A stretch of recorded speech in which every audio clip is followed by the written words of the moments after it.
Makadiwa vateereri, tinokugamuchirai kune chimwe chirongwa pano paZim Facebook Secrets and Confessions, apo patinokupakurirai masecrets nemaconfessions.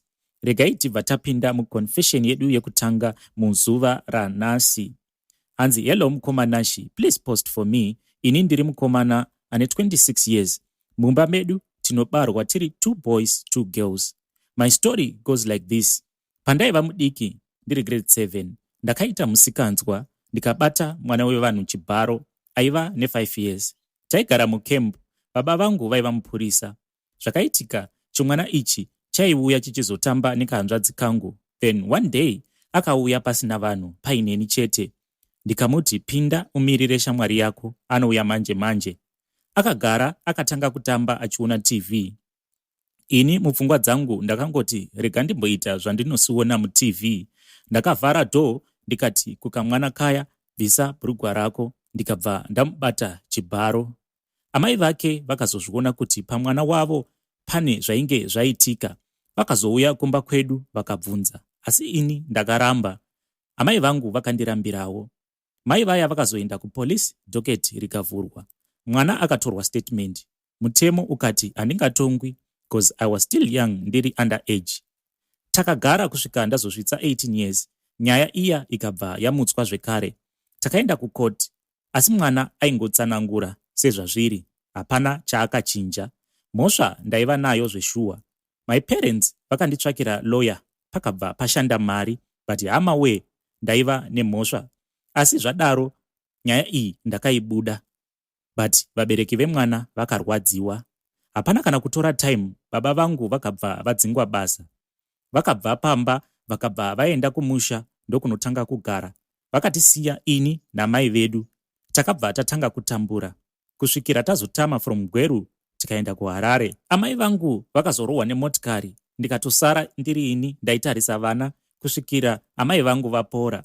Ndakazouya kuSouth kuno kwandiri kushanda, but ndiri kutambudzika mumweya wangu nezvandakaita pamwana uya.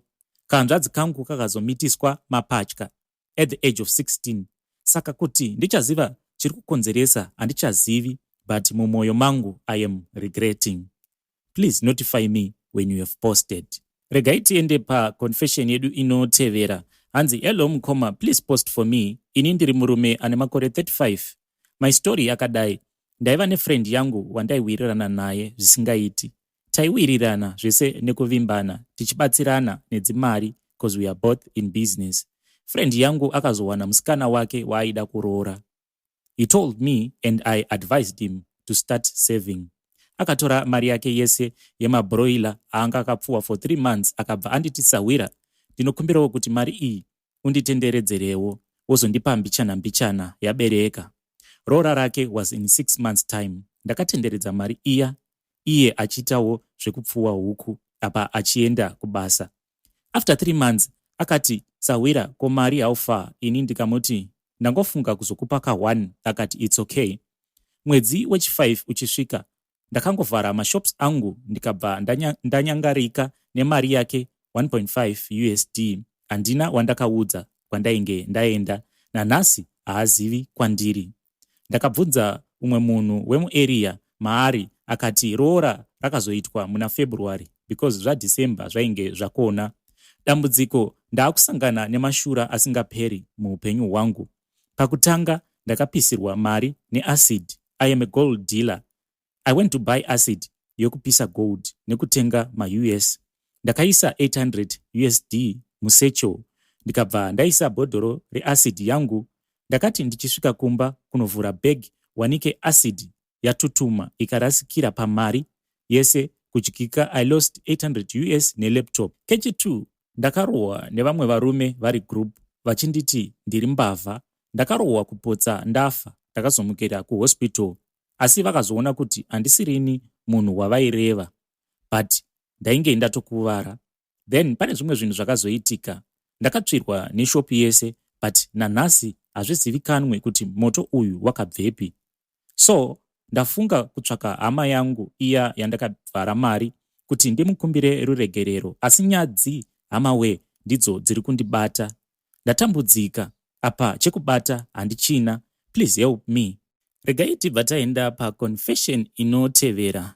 Hanzi, hello mukoma Nashey, please post for me. Ini ndiri mukadzi ane makore 38. Nyaya yangu yandiunzawo pano vedare inyaya yababa vangu vakaromba, asi vasingadi kurasa urombwa hwavo hwashungurudza mhuri yose.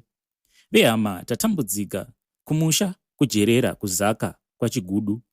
Ndichinyora kudai nemakore angu andareva handina kana chinonzi mwana. Mumba medu tinobarwa tiri 8, vana vaamai nababa vedu. Tisati taziva kuti baba vedu vakaromba, taingorarama tiri murima pau8 hwedu, 5 girls 3 boys. Asi pau5 hwedu vasikana hapana kana akaroorwa. Vamwe 2 vakangoita vana vachifa. Ndo zvakazokonzeresa kuti timbofamba. Mukufamba kwataiita ndo pakuzonzwa kuti baba vane mishonga. Takakurira kuBulawayo, ndo kwaiva kuine imba yababa vedu kuQueens Park. Pamba pedu chaiva chirungu chega chega. Mota paiva nemota dzine mutupo. Baba vaiva nekambani yavo. Tafamba kudaro takanzwa kuti baba vane mishonga. We could not confront him. But zvatakaita takangotanga kuramba tichifamba kutsvaka miteuro yekuzvidzivirira, but hazvina kana kushanda. Takaudza amai vedu zvose zvatainzwa kumasowe, but amai vaingoti zvakaoma. Vakazofambawo nesu, but hatizivi kuti vaizviziva here kuti baba vakaromba. Vamwe vangu vakazoitawo laki vakaita vana, but hakuna kana umwe akakwanisa kupinda mumba. Uyezve vana vakangoita 1-1. Kuzoedza kuita vamwe, dzimwe dzaibva dziri nhumbu, vamwe vaizofa vava vana. Chakunyanya kurwadza, takufa zvisina tsarukano. December takaviga second born, musikana. Akangoti musoro ndiye Sarai. July this year takavigazve vamwe sisi. Tigere kudai hana dziri mumaoko kuti who is next. Chonyanya kuti shungurudza, baba havachina kana chinhu.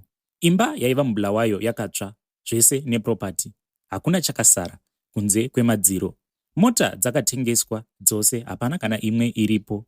Now baba vakadzingwa muvillage kumusha nekuda kweuroyi. Vari kugara muBulawayo muimba yakatsva iyoyo.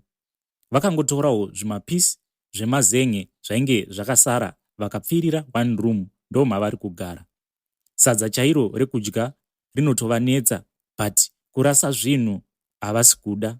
Varoora vemumusha medu vanogara vakanetsanawo nevarume because vanorariswa nezvinhu zvinokonzera kuti vasemwe nevarume vavo.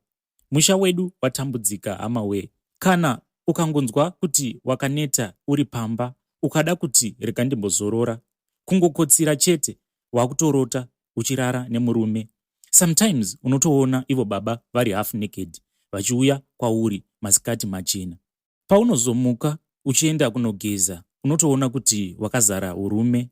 Ndakamboenda kunobatsirwa ndikanzi ndigeze nemuteuro before sleeping.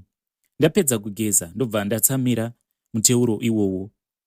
Pandakaita saizvozvo ndakabva ndarota baba vangu vachiuya kwandiri vasina kupfeka, but pandaiva ndiri paiva nechiedza chaipenya chichivateya.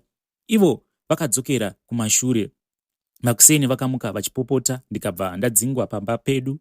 Veduwe ndinokumbirawo rubatsiro kune vose vanoziva kuti ndingabatsirikana sei. Mhuri iri kupera takatarira tichiona. Kune vose vanokwanisa kubatsira, ndinokumbirawo kuti mundibatsirewo. Nekuti seni kana chinonzi mwana handina.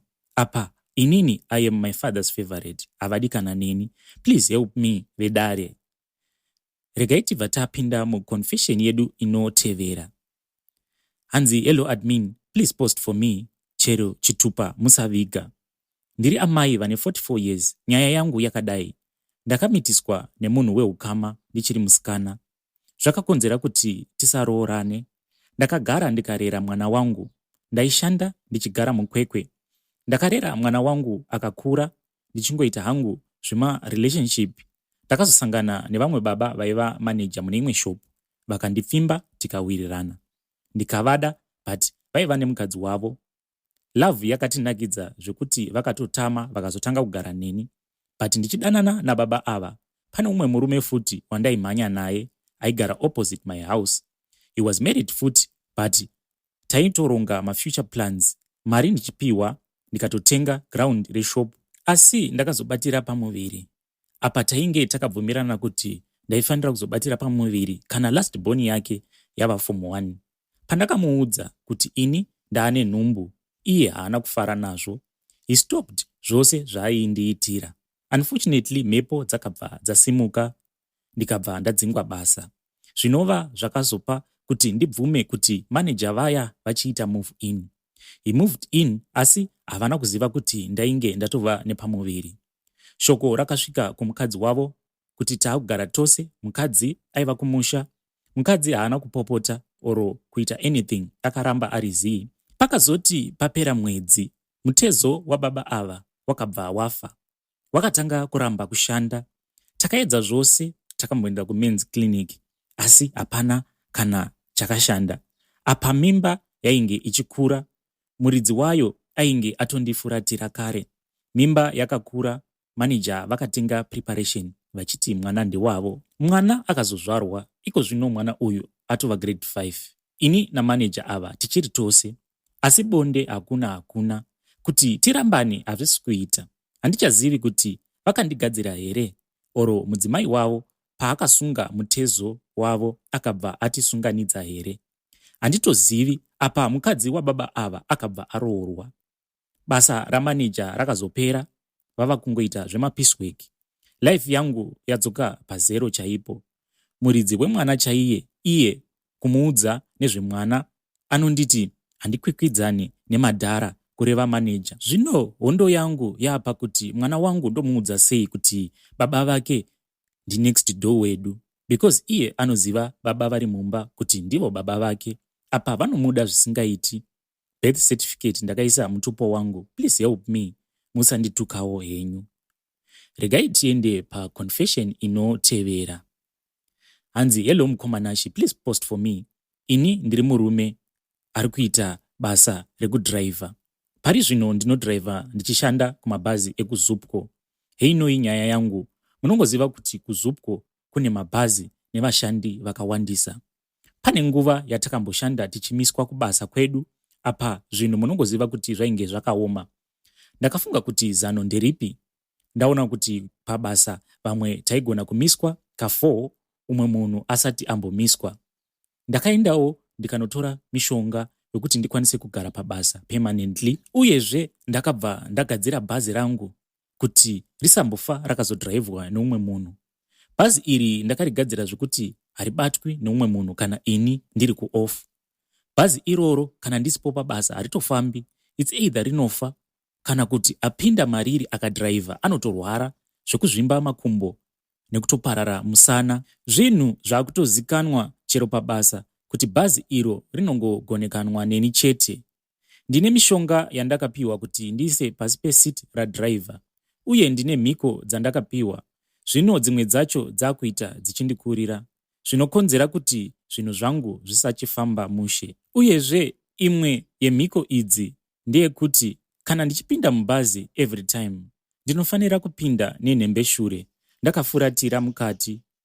Zvino sandipose pandinokwanisa kuita mhiko iyi, because nguva zhinji ndinenge ndiri pavanhu.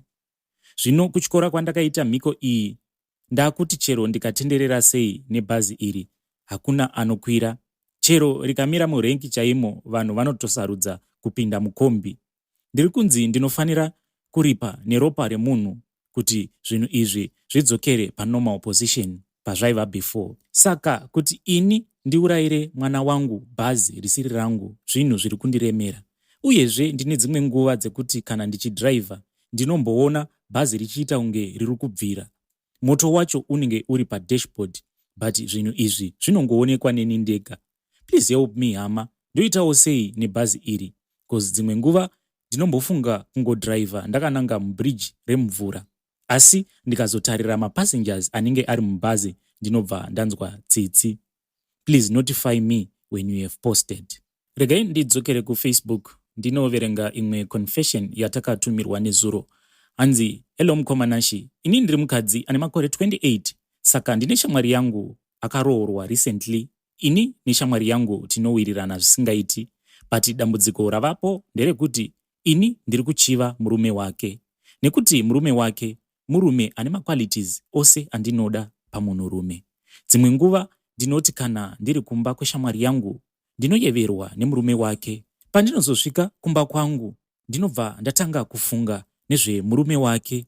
Ndinobva ndatonzwa ndichinzwa kuda kusangana nemunhurume pabonde. Ndinozotovhura pic remurume wake randakaba pastatus yeshamwari yangu. Ndinobva ndatanga kuzviita nechigunwe kusvikira ndanzwa kuti ndapedza shungu. Ndinokumbirawo kubvunza kuti kana ndikatora murume weshamwari yangu ndinganzi ndakashata here, because even kuitwa hangu barika nemurume weshamwari yangu ndinoda. Please notify me when you have posted. Regai tiende panyaya inotevera. Hanzi yelo mukoma Nashey. Ini ndiri kunyara kudzokera kuZimbabwe next year pachadzingwa maZimbabweans muSouth Africa. Ndava ne9 years ndiri mujoni, but handina kana yeburi. Ndoitawo seiko pa6 months dzasara idzi kuti ndisanonyara pandinosvika kuZimbabwe. Pamwedzi ndinowana 2,200 rands. Ndinokumbirawo kuti mundipewo maadvices hama dzangu. Regai tiende panyaya yedu inotevera. Hanzi makadii mukoma Nashey. Ini ndinoshanda ndiri muSouth Africa, ndichishanda semusikana webasa. Vanhu vandinoshandira maxhosa, vanhu vane mari dzavo, asi havanditendedzi kana kubuda. Chiri kuitika ndechekuti manext doors vari kundiudza kuti boss vangu hanzi vakabata mishonga, hanzi vakauraya munhu, then vakabva vaba ruoko rwake mumochwari. Hanzi ruoko rwemunhu uyu ndirwo rwavanoshandisa kudedza macustomers mushopu mavo. Hanzi ruoko urwu runoonekwa nevamwe vanhu ruri pashop ruchiti huyai, huyai, huyai mutenge. Ini ndava kutya nemashoko andakaudzwa nemaneighbors awa. Ndakamboudza boss kuti ndiri kukumbirawo kudzokera kuZimbabwe, asi vakabva vanditorera passport yangu. Ndinokumbirawo kuti mundipewo maadvices kuti ndozvifambisa sei. Muzondinotifya kana maposta, ndichafollowa mucomment section. Vadiwa vateereri, ndiwo masecrets nemaconfessions atanga tinawo muzuva redu ranhasi. Ndichazodzoka ndichikupai maupdates kana kuri kunzi ndakwanisa kuzowana vanokwanisa kubatsira sisi vaya vandakataura navo nezuro pafoni nenhau yavo vachitaura kuti mumba mavo mune zvinhu zviri kutaura zvisingaonekwi. I will keep you updated. Kune vose vanokwanisa kubatsira sisi ava, you can inbox me pa WhatsApp. Namba yangu inoti iyo 067 870 2658. Kana usiri muSouth Africa unobva waisa code yekuti +27. Ndini wenyu Nashey paZim Facebook Secrets and Confessions. Until we meet again, tongoti happy secrets and confessions. Secrets and confessions. Hey. Secrets and confessions. Posta wakaviga chitupa. Secrets and confessions. Kati, what was your motivation? Secrets and confession. Hey. What was your motivation? Nation. Nation. Hey.